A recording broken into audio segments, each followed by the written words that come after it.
안녕하세요. 생로병사 채널을 운영하는 60대인 김성훈입니다. 여러분 중에서도 택배가 도착했다는 이상한 문자나 검찰청이라고 하며 걸려오는 전화를 받아보신 적이 있으겠지요.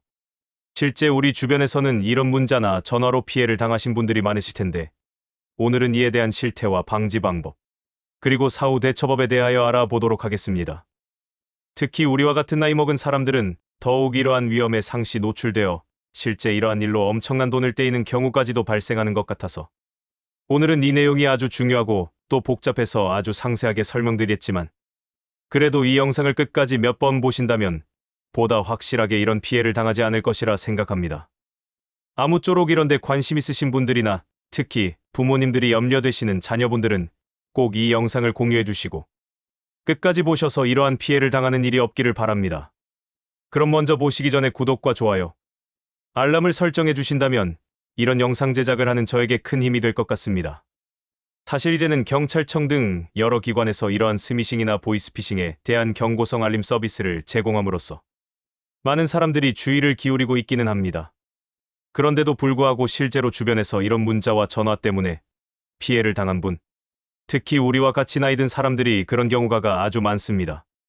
또 안타까운 것은 나는 절대 속지 않을 거야 라고 생각하며 주의하면 되겠지라거나 귀찮아서 이런 안내 문자나 경고를 소홀히 하는 경우도 많고 무시해버리까지 하는 사람들도 많습니다.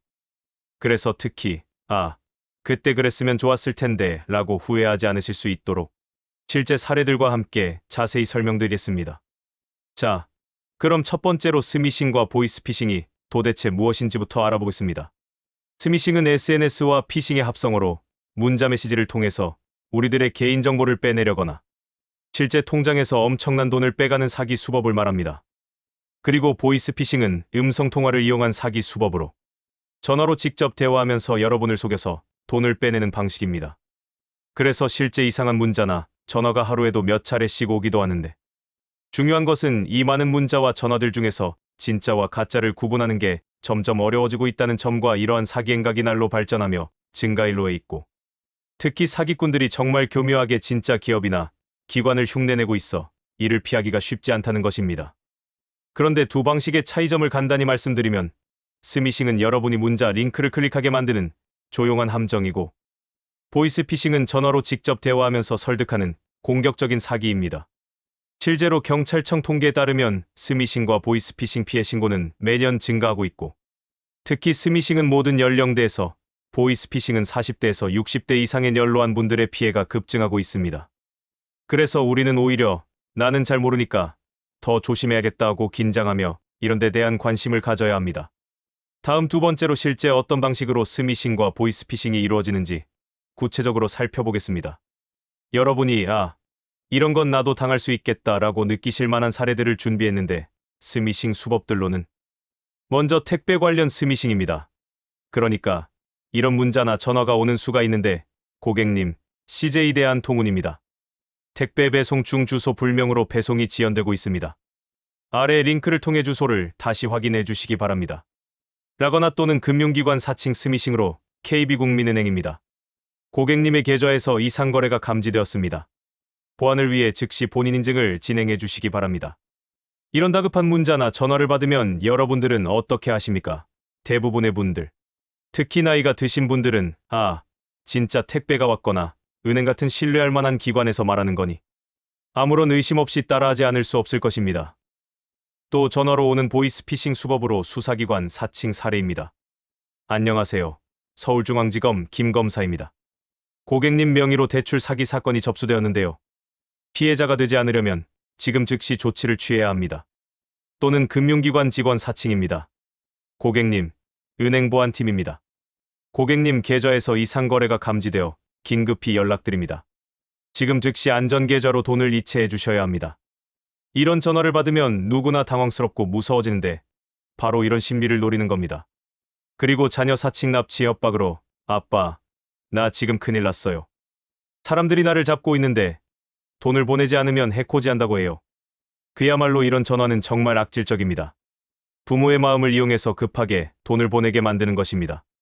결국 이 두 방식의 차이점을 보면 스미싱은 여러분이 직접 링크를 클릭하고 정보를 입력하게 만드는 수동적 함정이고, 반면 보이스피싱은 사기꾼이 직접 전화해서 실시간으로 설득하고 협박하는 능동적 공격입니다.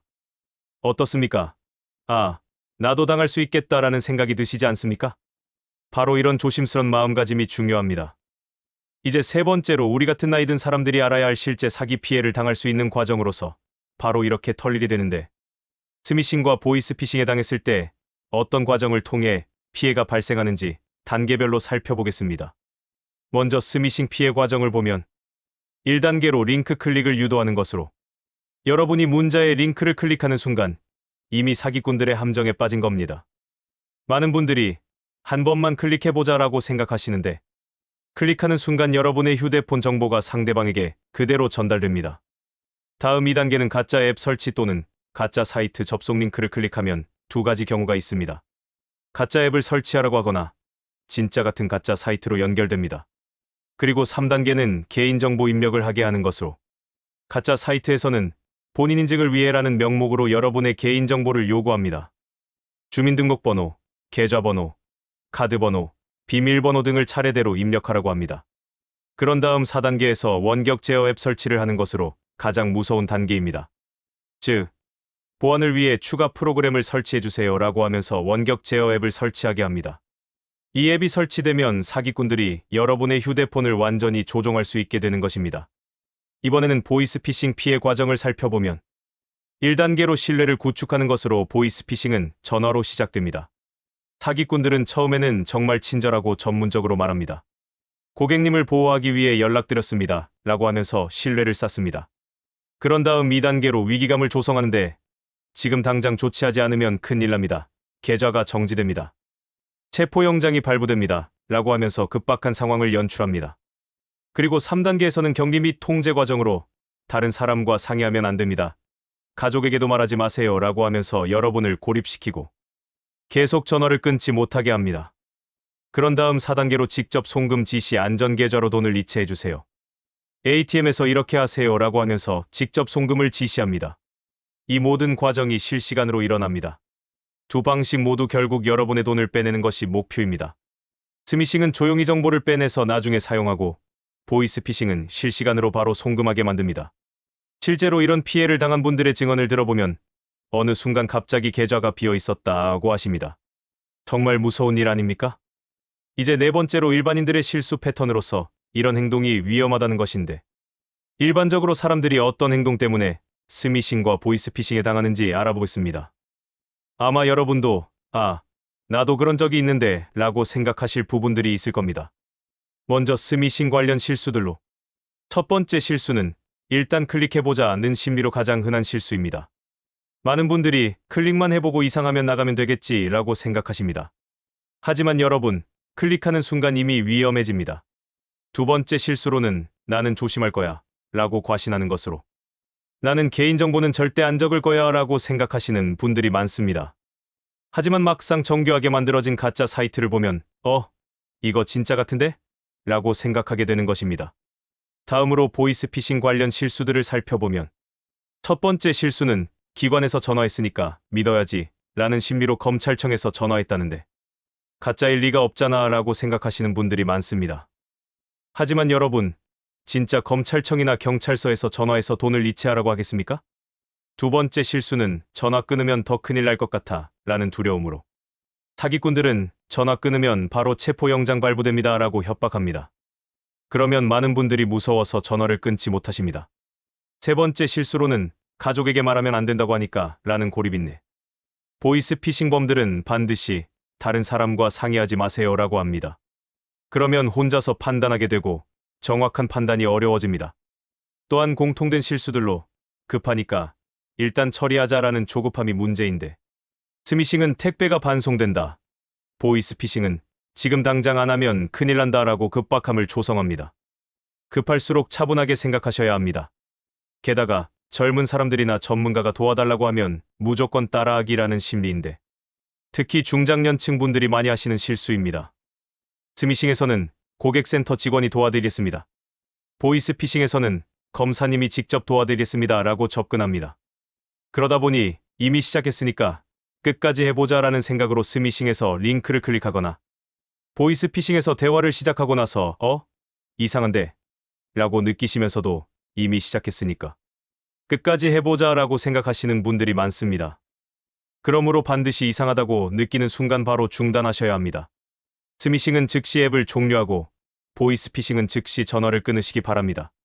클릭하는 순간 이미 위험해지는 것으로 마치 독이 든 음식을 한 입만 먹어보자 하는 것과 같은 것입니다.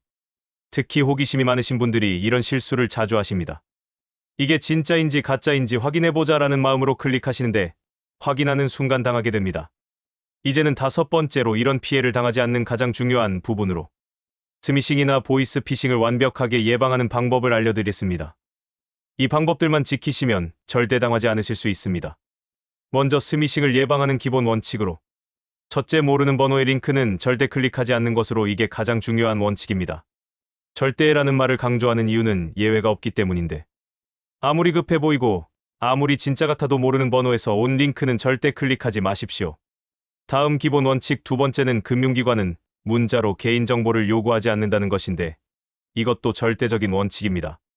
은행, 카드회사, 보험회사 등 어떤 금융기관도 문자 메시지로 개인정보를 요구하지 않습니다. 이런 문자를 받으시면 100% 가짜라고 생각하시면 됩니다. 그리고 기본 원칙 세 번째는 의심스러우면 해당 기관에 직접 전화하기인데 이게 진짜인지 가짜인지 모르겠다라고 생각되시면 문자의 링크를 클릭하지 마시고 해당 기관에 직접 전화하십시오. 예를 들어 은행에서 왔다고 하면 은행 고객센터에 전화해서 확인해 보시면 됩니다. 또 스마트폰 설정으로 예방하기로서 여러분의 스마트폰 설정도 매우 중요합니다. 먼저 출처불명 앱은 절대 설치하지 마십시오. 그리고 자동 업데이트를 설정해서 보안 패치를 놓치지 마십시오. 보안 앱도 설치하시 것도 좋습니다. 그리고 가족과 정보 공유하는 것도 중요한데 특히 중장년층 부모님들께 자주 알려드리시기 바랍니다. 엄마, 아빠, 이런 문자 오면 절대 클릭하지 마세요 라고 미리 말씀해 드리십시오. 이제는 보이스피싱을 예방하는 기본 원칙을 말씀드리는데 먼저 전화로 개인정보나 금융정보를 절대 알려주지 마시고 또 급하다고 재촉하면 더욱 의심하시기 바랍니다.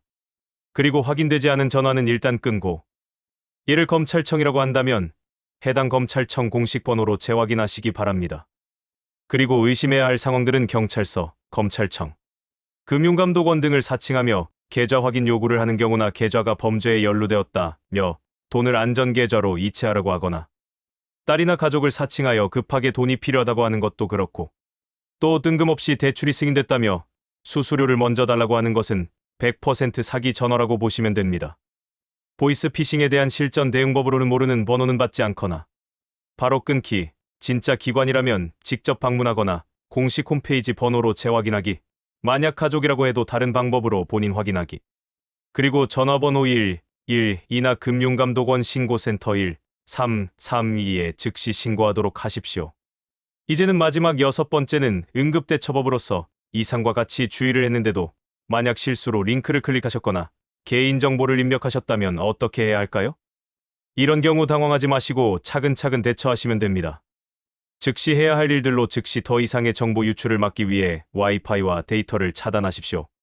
그리고 바로 은행이나 카드회사 콜센터에 즉시 전화하십시오. 계좌 이상 거래가 있는지 확인하고 필요하면 계좌나 카드 사용을 바로 정지시키시기 바랍니다. 또한 경찰서에 신고하시는데 사이버수사대 전화번호 182나 가까운 경찰서에 신고하시면 됩니다. 특히 절대 하지 말아야 할 것은 혼자서 해결하려고 하지 마십시오. 전문가의 도움을 받으시는 것이 좋은데 절대로 별일 아니겠지 라고 생각하고 방치하지 마십시오. 시간이 지날수록 피해가 커질 수도 있기 때문입니다.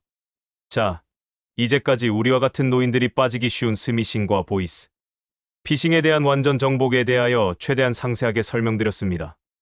어떻습니까? 사실 신문이나 방송에서 또는 관계기관으로부터 문자로 스미싱과 보이스피싱에 대한 이야기를 자주 들어왔지만 설마 내가 그런 일을 당할까라고 지나친 적이 많지 않았습니까? 하지만 명심해야 할 것은 스미싱이나 보이스피싱은 누구에게나 일어날 수 있는 일이라는 점과 더 중요한 것은 이런 사기꾼들은 우리보다 훨씬 뛰어난 데다 그런 사기 수법은 날로 더 발전해 나갈 것이라는 것입니다. 특히 우리 같은 장년층들은 어쩌면 피할래야 피할 수 없을 수도 있지 않을까 염려스러운데 아무쪼록 오늘 설명한 내용들을 잘 새겨 들으시기를 바랍니다. 그리고 혹시 오늘의 영상이 도움이 되셨다면 부모님이나 친구분들에게도 공유도 해주시고 구독과 좋아요, 알람도 설정해 주시기 바랍니다. 또 다음 영상에서는 어떻게 하면 노후에 돈 걱정 없이 살아갈 수 있을까 등에 대하여 말씀드릴 테니 많은 시청을 바라며 그럼 오늘은 이것으로 마치도록 하겠습니다.